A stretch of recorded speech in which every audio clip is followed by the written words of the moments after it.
It was a day of remembrance in LeFlore County. Sheriff's Deputy Thomas Walker LeMay was killed yesterday while responding to a welfare check at a home near Worcester. A suspect has been arrested, but charges are still pending at this time. We know the suspect has been identified as 36-year-old Edgar Lara. Lara barricaded himself in a property where the shooting happened off Highway 270 in Worcester. He then fired shots at the responding officers, and a standoff happened for hours. Lara was finally arrested and taken to the hospital and then treated for minor injuries. Deputy LeMay was pronounced dead at the scene. Multiple agencies responded to that shooting. It was about a 3-4 hour standoff, 2-hour shootout.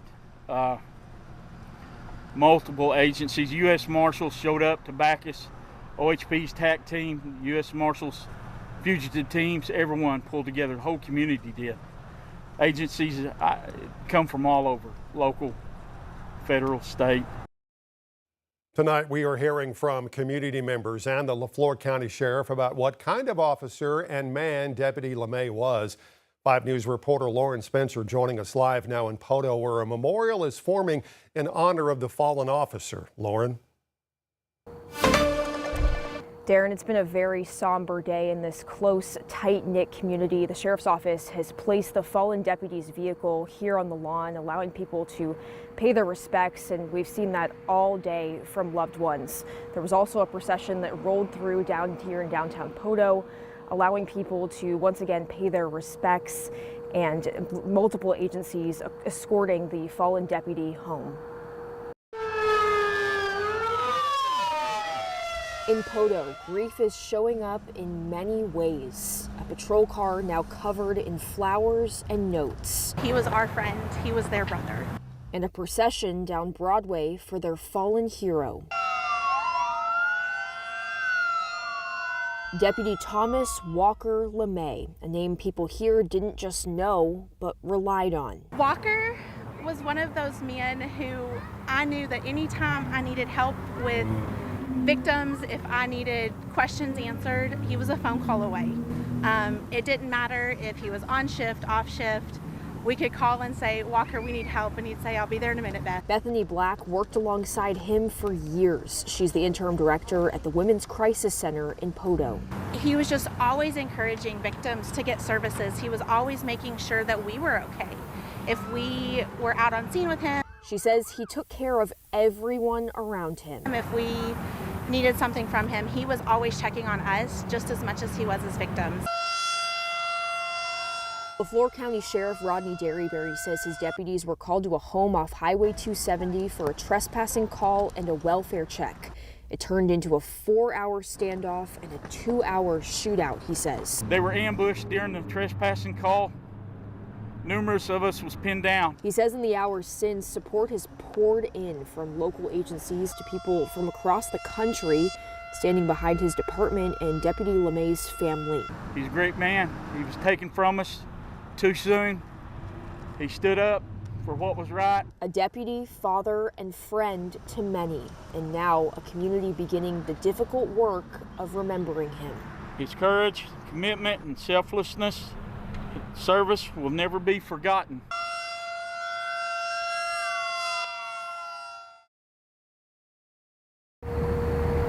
The sheriff says that LeMay leaves behind a 5-year-old daughter, including multiple family members. The sheriff added that in his time with the department, he can't recall another officer being killed in the line of duty by gunfire.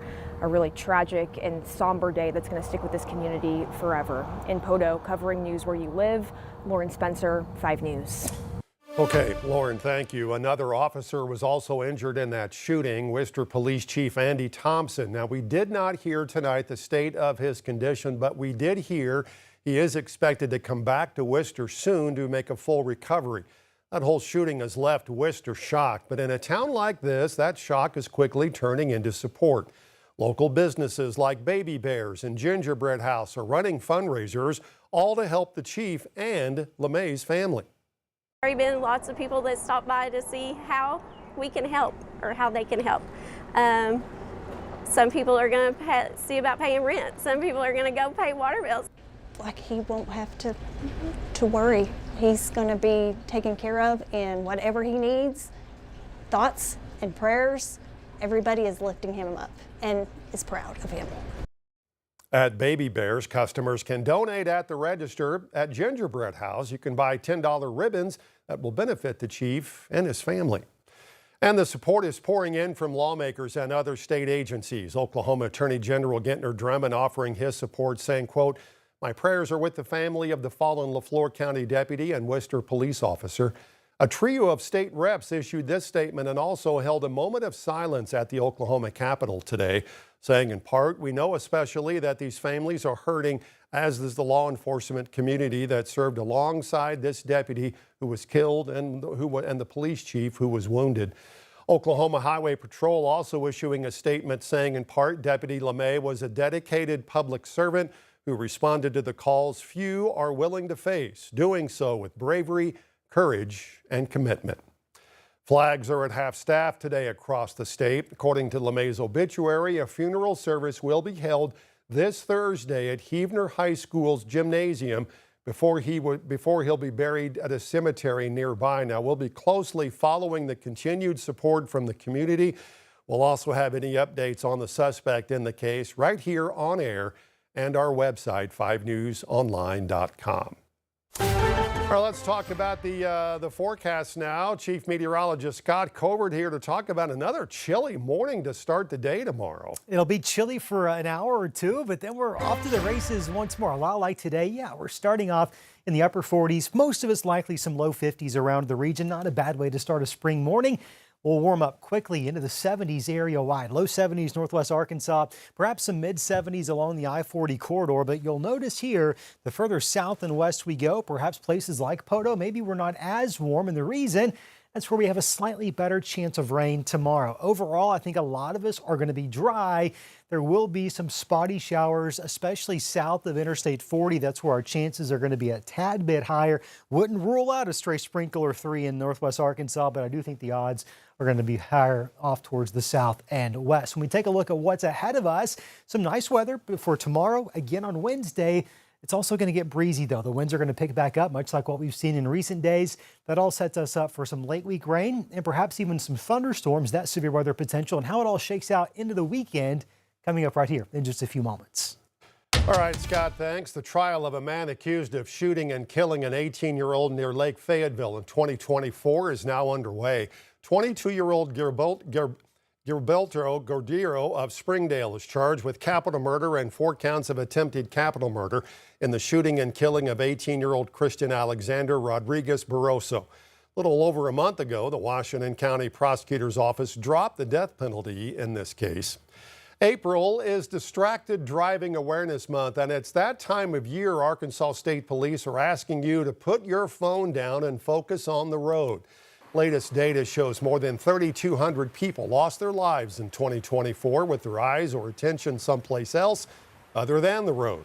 It's about 9 people every single day. State troopers here are stressing the laws restricting young people from using phones while driving, even hands-free devices. Anyone under the age of 18 cannot be on their phone at all, not even hands-free. The only exception is an emergency. If you're between the ages of 18 and 21, the only way you can be on your phone is hands-free. But the only way you would be able to put the receiver up to your ear is during an emergency. First offense can cost a driver up to $200. A second offense, it's $500. Supreme Court Justice Amy Coney Barrett has been announced as the latest guest speaker of the Building Bridges lecture series at Crystal Bridges. Justice Barrett will discuss how respect, intellectual rigor, and process guide judicial decision-making and why these principles matter to every citizen. Previous lecture guests include former President Barack Obama and documentary filmmaker Ken Burns. That lecture starts at 6 on Saturday, May 9th.